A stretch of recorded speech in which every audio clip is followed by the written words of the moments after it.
Across the Valley was promoted as being a next-gen VR experience, releasing only on PSVR 2 and PC VR due to its next-gen nature.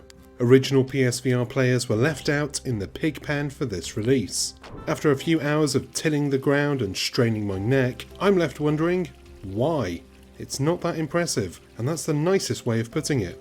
Across the Valley is a very simple VR farming game. You have a farmhouse, a barn, a small plot of land, and a chicken coop. Your daily tasks revolve around visiting each area, completing the tasks in each area, and then ending the day at your humble home by going to sleep. Simple enough, and with decent mechanics, a rewarding gameplay loop, and a sense of ownership and progression, it would make for a cozy and relaxing game. The problem is, Across the Valley doesn't have any of those qualities. It's tedious, clunky, and 100 acres away from being a relaxing and fun experience. For starters, getting around the farm is an annoyance that makes no bloody sense. Instead of being able to freely walk around and enjoy the environment and the fruits of your hard labour, the game uses teleportation to move you between the small number of workable areas. And if that isn't bad enough, the game doesn't feature any kind of turning mechanic.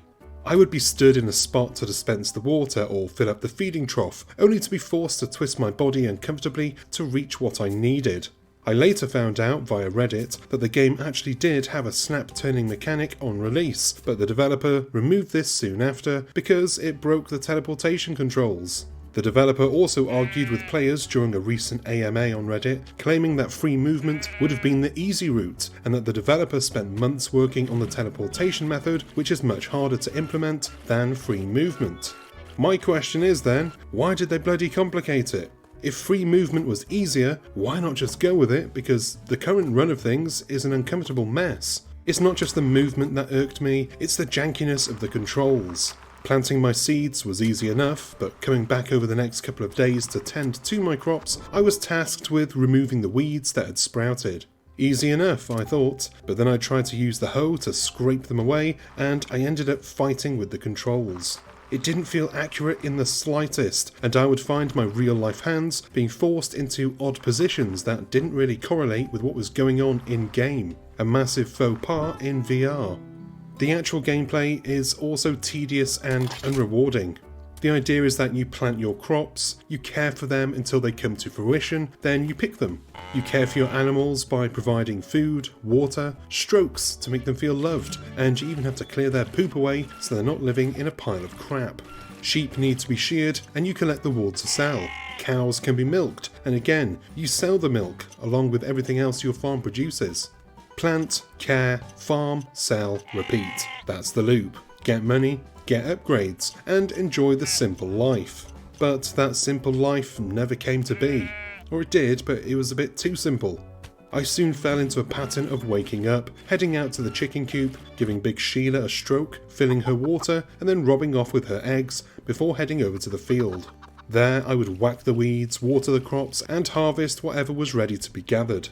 Then it was off to the barn to clear the muck, give some strokes, fill the food and water, and then a quick stop at the sales cart to flog whatever I didn't need. Then, back to the house, go to bed, wake up, do it all again. The first few in-game days were kind of fun as the game guided me through its process, but once you've hit day 20, it's all a bit been there, done that. Why am I carrying on when it's hurting my neck, testing my patience, and making me a bit miserable?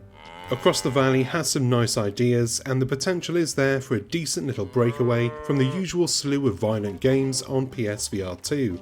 But sadly, the potential has been wasted with whack controls, a very limited scope, and a gameplay loop that's just not rewarding enough to invest the hours to see it all through. And that is the end of this review. Thank you for watching as always, and if you enjoyed this video and found it useful, do us a solid, go on down below to the like and subscribe buttons and give them a tap. Don't forget to give the bell icon a ding so that you're notified whenever we've got new stuff. I've been Chris, you've been gorgeous, and I'll see you on the next one. Until then, cheers my dears.